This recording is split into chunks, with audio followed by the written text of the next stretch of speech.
Hi, I'm Jack Sims, and as you may or may not know, I've had the pleasure of appearing on Bob DeFelice's Fox radio show a number of times, and it's always been good fun. And Bob recently called me, and he said to me, "Hey Jack, listen, you've founded businesses in Europe and here in the United States, and you've developed your businesses and grown them into big brands, and you work with some of the biggest brands in the world. Can you put together a short video that will help my listeners grow their business into a big brand?" And I figured, well, when he said short, well, he meant short, right? So I'm going to give you the short version, guys. Here's how to grow your business into a big brand. Just do everything that you do better than the competitors do. That's it. Goodbye. I'm done. Well, you know, it's not always that simple, is it, right? So perhaps you want a little bit more details than that, but that is the truth. You got to do it better than the competition does, right? So, and if you do that, honestly, just do that part. Try and make it better than your competition. You're going to seriously increase your chances of success. So what I like to do is, you know, take you back.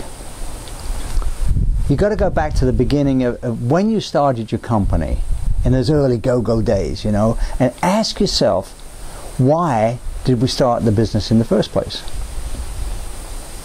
You see, it's the why you started the business in the first place that's so important.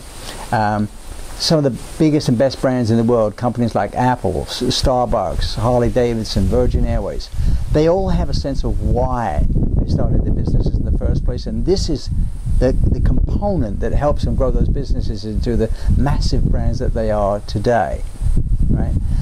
You see, when I ask most companies, particularly small to medium-sized companies, why they started their businesses in the first place, the majority of the answers I get is to make a profit. And that's an answer. It's a good answer. It's just not the right answer. You see, profit is the result of your why you got into business in the first place. And it's just one of the results. In fact, there are other results too, like getting good employees, getting great clients, getting customers, getting great suppliers. You know, it all comes out of why you started your business in the first place. So what I'm going to ask you to do is this. I need you to go back to that place. I need you to take a day off. I want you to literally do no work, no cell phones, no computers, no nothing, no drinking. Go to a place on your own somewhere and dig deep and ask yourself the question again. Why did we start this business in the first place?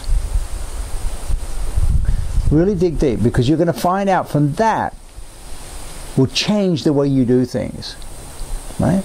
Because it has to be, you have to make sure that you have that clarity of purpose. Clarity of purpose enables your employees to follow you where you want to take them, right? I hope one of the answers, or some of the answers, or the way you feel about it anyway, will be that you want to be the very best at what you do. You know, that's key.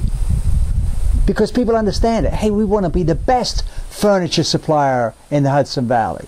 We want to be, you know, the best Italian restaurant in the Hudson Valley, whatever it might be, you know.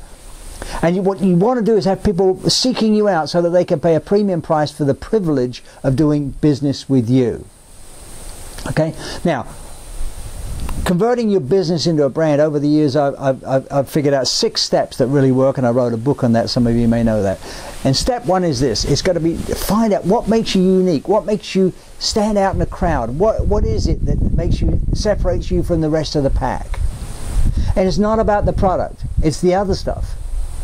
The way you answer the phone, the friendliness of your salespeople, the way your drivers turn up, all that sort of stuff, right? Because we all compete in a category, every single one of us, and you've got to find a way to stand out in that category. And honestly, one of the best ways that I've ever found out to stand out in a category is to be outstanding at what you do. Go do that. Step number 2. We all make promises, whether it's online or in our brochures, our literature, whatever it might be, in our ads or yellow pages, whatever. The truth is, we have to make sure that whatever we promise our customers, we've got to keep our promises. All right? Step number 3. As I said before, we're all in a category and we've got to stand out. To stand out, one of the other things you can do is give added value to what you do. Think about how you can give added value. Step number 4. Your marketing communications is all based on, and your brand building is based on getting a positive collection of perceptions. You know, that's the way it works. A positive collection of perceptions. It's not one thing, it's a whole bunch of things that your customers find out about your company. The way you answer the phone, the way you send emails, the way you send them invoices, whatever. There's a whole bunch of things that come together to absolutely influence, you know, negatively or positively the way they think about your brand. Step number 5. Make the experience of doing business with you positively so that they come to expect the standards and quality that you deliver. It's about expectation. The expectation should be positive. I'll bring it down to its basic, if you like. You know, if you go to McDonald's anywhere in the world, from Russia to New York, those French fries always look and taste exactly the same. There is an expectation. What do your customers expect of you? Step number 6. It's it's 6 inches between your customers' ears. The way, what's in their mind? How do they think about you when they're in the category to shop? Right? When you're in your category, do you have that top of mind awareness that's absolutely necessary to move you from being a business to a brand leader? Right? And one of the ways, you know, to stand out, you know, as I said, is be standing at what you do, but it's also to promote the heck out of your business. Yeah, you've got to advertise and market it. And maybe it wouldn't be a bad idea to talk to Bob about advertising on Fox News. So if you put all those 6 steps together, it actually creates a sentence that I'd like you to write down, think about, put on your wall. It's this. A brand is a unique promise of value that results in a positive collection of perceptions that causes an expectation in the minds of your customers. Get those 6 steps right and you will see your business grow closer to being a brand leader. I'm Jack Sims. I thank you for watching this video. If you want to email any questions, send me at jacksims.com. Go to my website, jacksims.com. Clever how I named that, right?